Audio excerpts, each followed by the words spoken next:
என் வசம் நானில்லை. 16 கீர்த்தி வலிந்து புன்னகைத்ததைப் பார்த்த கதிருக்கு ஏமாற்றமாக இருந்தது.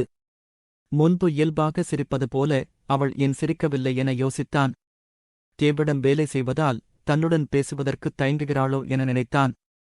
ஆனால் தேவ் அப்படி சின்னதனமாக எதையும் சொல்லவோ செய்யவோ மாட்டானே எனவும் யோசித்தான். என்ன கீர்த்தி, ஏதாவது ப்ராப்ளமா என ஆர்வமாக கேட்டான். டோட் சற்று தயங்கி, ஆமாம், 2 நாளா ஒரு பிரச்சனை, சரி செய்யவே முடியலை என்றாள். 2 நாளாவா? தேவ் சரி செஞ்சிருப்பானே என்றான். அவருக்கு நேரமே இல்லை, பிஸியா இருக்கார். இன்னிக்கும் என்னால சரி செய்ய முடியலைனா நாளைக்கு அவரை பார்க்கிறேன்னு சொன்னார் என்றாள். ஓகே, எங்கே பிரச்சனை என்று காண்பிக்குது என கேட்டான். அதான் பிரச்சனை, எங்கேயும் தப்பே காண்பிக்க மாட்டேங்குது. ஆனா வேலைதான் செய்ய மாட்டேங்குது என சலிப்பாக சொன்னாள். நான் என்ன பிரச்சனை என்று பார்க்கட்டுமா என கேட்ட கதிரை நம்ப முடியாமல் பார்த்தாள். நீங்களா என கேட்டவளிடம் நான் தான் என்றான். டோட் குழப்பத்துடன் கதிரிடம் என்ன சொல்வதென்று தெரியாமல் தன் இருக்கையில் இருந்து யோசனையுடன் எழுந்தாள். அவளது சேரில் அமர்ந்த கதிர் அவள் செய்து கொண்டிருந்ததை ஆராய்ந்தான். டோட்டே புதியதாக ஏதோ முயற்சி செய்கிறான் என்று கதிருக்குத் தெரியும். ஆனால் என்ன செய்கிறான் என்று இதுவரை தெரிந்திருக்கவில்லை. டோட் மேலோட்டமாக பார்த்ததில் ஓரளவுக்குப் புரிந்தது. இருந்தாலும் அவனுக்கும் எந்த இடத்தில் பிரச்சனை ஏற்படுகிறது என்று உடனே கண்டுபிடிக்க முடியவில்லை. கீர்த்தி, இதுக்கு என்ன சாப்ட்வேர் வேணும் என்று எனக்கு மெயில் அனுப்புங்க. அப்படியே நீங்க இதுவரைக்கு செஞ்சதையும் மெயில் அனுப்பியிருங்க, நான் இன்னைக்கு நைட் பார்க்கிறேன் என்றான். இல்லை வேண்டாம், தேவ் ஏதாவது சொல்வார் என இழுத்தவளிடம் அவன் எதுவும் சொல்ல மாட்டான் என அமர்த்தலாக சொல்லிவிட்டு எழுந்தான். டோட் 2 அடி தேவின் அறை நோக்கி நடந்தவன். கீர்த்தி, உங்க போன் நம்பர் சொல்லுங்க என தனது செல்போனை கையில் எடுத்தான். எதுக்கு என தயக்கத்துடன் கேட்ட கீர்த்தியை ஒரு நொடிக்கும் அதிகமாக கூர்ந்து பார்த்தான் கதிர். ஸ்வீட்டி, இன்னும் கொஞ்சம் நாள் உன்னை அப்படியே விட்டா என் ஃப்ரெண்ட்ஸ் உன்னை தேவோட சேர்த்து வச்சிருவாங்க, அதுக்குள்ளே உன்னை தூக்கறதுக்குத்தான் என மனதில் நினைத்தான். எதுக்கா என புருவத்தை உயர்த்தி அவளிடமே அதை திருப்பிக் கேட்டான். டோட் இப்போதுதானே சாப்ட்வேர் லிஸ்ட் கேட்டான். அதைப் பற்றி பேசுவதற்காகத்தான் இருக்கும். வீணாக மனசை அலைய விடாதே, அவன் உன் ரெஞ்சே இல்லை என தன்னை சமன்படுத்தியவள். என்னோட நம்பர் 89 என்றாள். டோட் அவளது நம்பரை செல்போனில் கீர்த்தி என பதிக்க இருந்தவன் கண்கள் மின்ன அவளைப் பார்த்தான். கணினியில் தனது கவனத்தை பதித்திருந்தவளை குறுகுறுப்புடன் பார்த்தவன் வேறு பெயரில் அவளது நம்பரை பதித்துவிட்டு தேவின் அறைக்கதவை தட்டினான். டோட் கதவு தட்டிய சத்தம் கேட்டதும் தேவ் தன்னையறியாமல் எஸ் கமின் என நிமிர்ந்தான். ஹலோ தேவ் என கதவை திறந்து உள்ளே நுழைந்த கதிரை சற்றும் எதிர்பார்க்கவே இல்லை. டோட் கண்கள் மின்ன உதட்டை தாண்டிய சிரிப்புடன் நின்ற கதிரைப் பார்த்து ஒரு நொடி ஏவிற்கு பழைய கல்லூரி கால நினைவுகள் மனதில் வேகமாக நிறைத்தன. ஏதோ ஒரு மாற்றம் கதிரிடம் இருப்பது தேவிற்கு நன்றாக தெரிந்தது.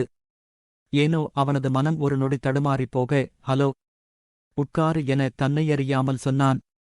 தாங்க்ஸ் தேவ் என கதிர் எதிரே அமரும்போதுதான் தேவ் அவனை ஏன் உட்கார சொன்னோம் என தன்னையே உள்ளுக்குள் நொந்து கொண்டான்.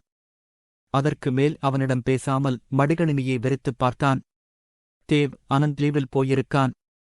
ப்ராஜெக்ட் எப்படி போயிட்டிருக்கு என கேட்டான். உனக்கு எதுக்கு அதைப் பத்தி தெரிஞ்சுக்கணும்? அதைத் தெரிஞ்சு நீ என்ன செய்ய போறே என முகத்தை நிமிர்த்தாமல் கேட்டான்.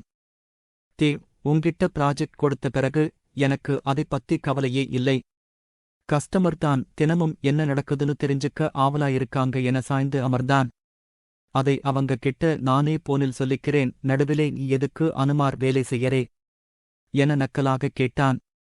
ஓ கிரேட், நீயே அவங்களுக்குத் தினமும் மெயில் அனுப்பு, ஏதாவது பிரச்சனை செஞ்சாங்கனா போன் செஞ்சு பேசு என எழுந்தான் கதிர். நீங்க செய்யறதே ஒரே ஒரு வேலைதான், அதையும் எங்கிட்டே தள்ளிவிடுங்க, எனக்கு தலைக்கு மேலே வேலையிருக்கு என கடுப்பாக சொன்னான் தேவ். எதையும் சொல்லாமல் கையை இடுப்பில் வைத்தபடி நின்ற கதிரை முறைத்தான். இப்படி நின்னுட்டிருந்தா என்ன அர்த்தம் என எழுந்தான் தேவ். உனக்கே தெரியும், அந்த ஊரிலிருந்து வர வரைக்கும் நாம 2 பேரில் யாராவது ஒருத்தர் கஸ்டமரோட பேசிதான் ஆகணும். அது யாருன்னு நீயே முடிவு செய் என்றான் கதிர். ஐ ஆம் வெரி பிஸி, எனக்கு பேச நேரமில்லை என வெறுப்பாக பதில் சொன்னான் தேவ். அதற்கும் பதில் பேசாமல் கதிர் அப்படியே நிற்க, ஓகே நீயே பேசு என மறுபடியும் சேரில் உட்கார்ந்தான். வேண்டாம் தேவ், நீ சொல்றா மாதிரி எதுக்கு நான் அனுமார் வேலை செய்யணும்? நீயே கஸ்டமரோட அவங்க சொல்ற நேரத்திலே பேசு என கதவருகே சென்றான். கதிர் என தேவ் அழைக்கும் குரல் கேட்டு அப்படியே உறைந்து நின்று விட்டான். பிரித்து இறந்த பின் கடந்த 3 வருடங்களாக கவனமாக தன்னைப் பேர் சொல்லி அழைப்பதை தவிர்க்கும் தேவ் இன்று பெயர் சொல்லி அழைப்பதை உணர்ந்து நம்ப முடியாமல் அவனைப் பார்த்தான். தேவும் அதே நொடியில் அவனைப் பேர் சொல்லி அழைத்ததை உணர்ந்தான். நீ டெய்லி 4 மணிக்கு வா, ப்ராஜெக்டில் என்ன நடக்குதுன்னு சொல்றேன் என்றான். ஷியூர் என கட்டை விரலை உயர்த்தி காண்பித்த கதிர் சிரித்தபடியே வெளியே சென்றான்.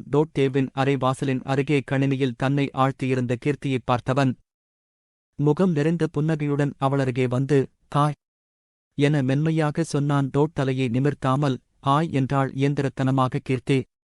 உன் போன் நம்பர் எதுக்குக் கேட்டேன் தெரியுமா என தனது குரலைத் தாழ்த்தினான். அவன் பேசுவதைக் காது கேட்டாலும் கவனம் முழுவதும் வேலையில் பதிந்திருந்தது. என்றவள் என்னவென்று புரியாமல் அவனைப் பார்த்து விழித்தாள். உன்னோட ஸ்வீட் நத்திங்ஸ் பேசறதுக்குத்தான் என கண்கள் மின்ன சத்தம் வராமல் முணுமுணுத்தவனிடம் என்னவென்று புரியாமலே சம்மதமாக தலையசைத்தாள். பொங்கி வந்த சிரிப்பை அடக்கியவன் யூ லுக் சவ் என முடிக்காமல் நிறுத்தியவன் மனதுக்குள் கியூட் என்றான். அதற்கும் தலையசைத்தவள் ஒரு நிமிடம் கடந்த பின்பு வாட ஐ லுக் சவ் என தன்னிலை அடைந்தாள். சுற்றிப் பார்த்தபோது கதிர் அருகே எங்கும் தென்படவே இல்லை. கதிர் தன்னிடம் வந்து பேசினானா இல்லை அது தன் மனசித்திரமா என புரியாமல் குழம்பினாள். ஒரு வாரமாக இரவு பகல் பாராமல் வேலை செய்வதால் கனவிற்கு நினைவிற்கும் வித்தியாசம் தெரியாமல் போய்விட்டதா என யோசிக்கத் தொடங்கினாள். இரவு 8 மணிக்கு ஏதோ இனிமையான பாட்டை முணுமுணுத்தபடி மாடிப்படியில் தாவி ஏறும் தனது பேரனைப் பார்த்தார் உஷாதேவி. கதிர் என அழைத்தவரிடம் என்ன பாட்டி என மேலிருந்து கேட்டான். சாப்பிட வா என்றார். 10 நிமிஷத்திலே வரேன் என தனது அறைக்குள் சென்றான். 15 நிமிடம் கடந்தும் அவனைக் காணாமல் கதிர் என உரக்க அழைத்தார். வேகமாக படியிறங்கியவன் என்ன உஷா, இன்னிக்கு என் மேலே உனக்கு பாசம் பொங்குது, ஏதாவது ஸ்பெஷலா செஞ்சிருக்கியா என கேட்டான். என்னை பெயர் சொல்லிக் கூப்பிடாதே, பாட்டின்னு சொல்லு. வயசிலே சின்னவங்க பெயர் சொல்லிக் கூப்பிட்டா எனக்கு ஆயுசு குறைஞ்சிரும் என தனது கண்ணாடியை கழட்டித் துடைத்தார்.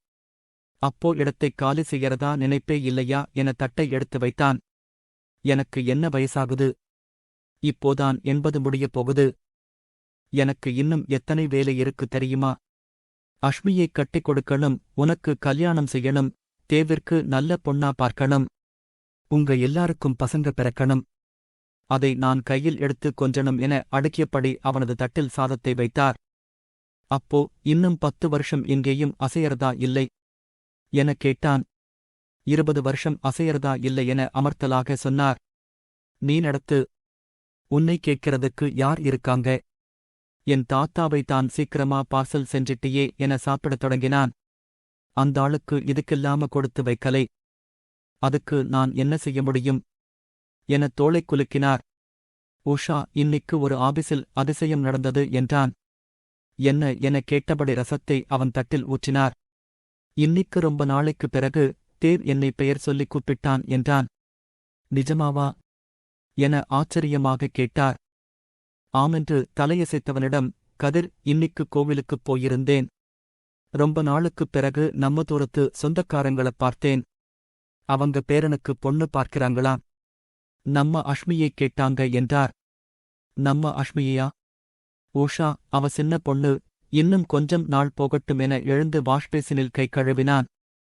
அவன் கை துடைக்க துண்டை நீட்டியவர் அவளுக்கு 23 வயசு முடிய போகுது, இந்த மார்ச் மாசம் படிப்பையும் முடிச்சிருவா என சோபாவில் அமர்ந்தார்.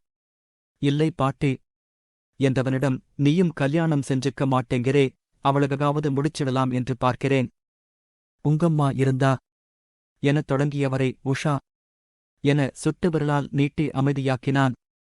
அப்பா என்ன சொன்னார் என யோசனையுடன் கேட்டான். அஷ்மிகிட்டே கேட்க சொன்னார்.